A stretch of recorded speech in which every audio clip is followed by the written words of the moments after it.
আসসালামু আলাইকুম। আপনারা নতুন খামার করলে এই ৪টি ভুল কখনো করবেন না। আপনারা যারা নতুন খামার করতেছেন তাদের উদ্দেশ্যে আমরা আজকে ৪টি বিষয় আলোচনা করব। তো এই ৪টি ভুল আপনি করলে আপনার খামার এক নিমিষেই ধ্বংস হয়ে যেতে পারে। প্রথমেই হচ্ছে বায়োসেফটি। বায়োসেফটি আসলে কি? বায়োসেফটি হচ্ছে আপনি যখন বাইরে থেকে আপনার খামারে প্রবেশ করবেন তখন হচ্ছে আপনি আপনার জুতা পরিবর্তন করবেন, আপনার শরীরে জীবাণুনাশক ব্যবহার করবেন এবং হাতে পায়ে বিশেষ করে আপনি জীবাণুনাশক ব্যবহার করবেন। এর ফলে আপনি যে সারাদিন বাহিরে বিভিন্ন জায়গায় কাজ করেছেন কিংবা আপনার বাসায় যে শখে পালন করা কিছু দেশি মুরগি কিংবা হাঁস থাকতে পারে ওইগুলোকে আপনি খাবার দিয়েছেন কিংবা আপনি আশেপাশে বিভিন্ন বাসায় গিয়ে তো করে এসে আসলে আপনার মাধ্যমে ভাইরাস আপনার খামারে প্রবেশ করতে, তো এটা হচ্ছে আপনি জীবাণুনাশকের মাধ্যমে যখন এগুলো কিল করবেন। আর বায়োসেফটি হচ্ছে আপনি যখন আপনার খামারে অন্য কাউকে প্রবেশ করাবেন অবশ্যই জীবাণুনাশক ব্যবহার করবেন। এছাড়া আপনার ফার্মের আশেপাশে পর্যাপ্ত একটা জায়গা নিয়ে আপনার হচ্ছে আপনার ফার্মকে সেপারেট করে দিতে হবে। তো এটাই হচ্ছে বায়োসেফটি। তো আমরা জানি হাঁস মুরগির রোগ আসলে এটা খুবই ভয়ঙ্কর। এটা আসলে একটার হলে বাকি সবগুলো ছড়াইতে আসলে খুব বেশি সময় লাগে না।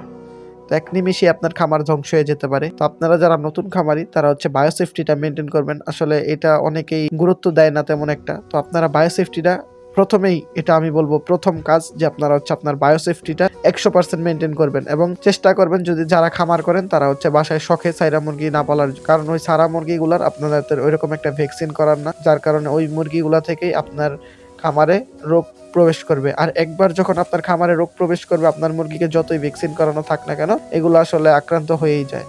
তো প্রথমে হচ্ছে বায়োসেফটি। তো দ্বিতীয় যেই বিষয়টা নিয়ে আলোচনা করব সেটা হচ্ছে আপনি লিটার ব্যবস্থাপনা। আপনার খামারের লিটার ব্যবস্থাপনা যত ভালো হবে ইনশাআল্লাহ আপনার মুরগি পালন কিংবা আপনার মুরগি তত বেশি সুস্থ থাকবে। এর কারণ হচ্ছে লিটার থেকেই সকল রোগের উৎপত্তি। এই লিটার ব্যবস্থাপনা যদি খারাপ হয় তখন আপনার মুরগির ঠান্ডা থেকে শুরু করে করাইজার মতো ভয়ঙ্কর রোগ হতে পারে কিংবা রক্ত আমেশা হতে পারে, যার মাধ্যমে আপনার খামার একদিনেই ধ্বংস হয়ে যাবে। তো আপনারা লিটার ব্যবস্থাপনা যত ভালো রাখবেন ইনশাআল্লাহ আপনার খামার তত সুন্দর হবে এবং আপনার মুরগি তত সুস্থ থাকবে। তো নতুন যারা খামারি তারা হচ্ছে অলসতা করবেন না লিটারটা নিয়ে। লিটার ব্যবস্থাপনা যত ভালো রাখবেন আপনার মুরগি তত হেলদি এবং তত সুন্দর থাকবে এবং রোগমুক্ত থাকবে। তো অবশ্যই চেষ্টা করবেন লিটারগুলো সময় মতো পরিবর্তন করা। তৃতীয় যেই বিষয়টি হচ্ছে সেটি হচ্ছে বদনজর, যেটা অনেকেই বিশ্বাস করবেন না। তো আসলে বদনজর সত্য। এটা হচ্ছে আপনার খামারে যখন বাইরের মানুষ আসে তখন আসলে তাদের বদনজর লাগতে পারে। তো আমাদের গ্রামের ভাষায় যখন মানুষ আইসা বলে যে হ্যান হইছে ত্যান হইছে, মুখ বড় হয়ে গেছে, এইটা ওইটা, যখন মানুষ আসলে কোনো একটা জিনিস দেখে অবাক হয়ে যায়, তো এটাই হচ্ছে বদনজর। তো চেষ্টা করবেন আপনার খামারটা যথাযথ সেপারেট রাখার জন্য। আসলে খুব বেশি ওরকম একটা হাইলাইটেড করবেন না যেন মানুষ আসে আইসা খুব বেশি দেখাশোনা করে এইটা ওইটা বলে। তো এই বদনজরটা থেকে আপনারা একটু সেপারেট রাখবেন। এই হচ্ছে 3টা বিষয়।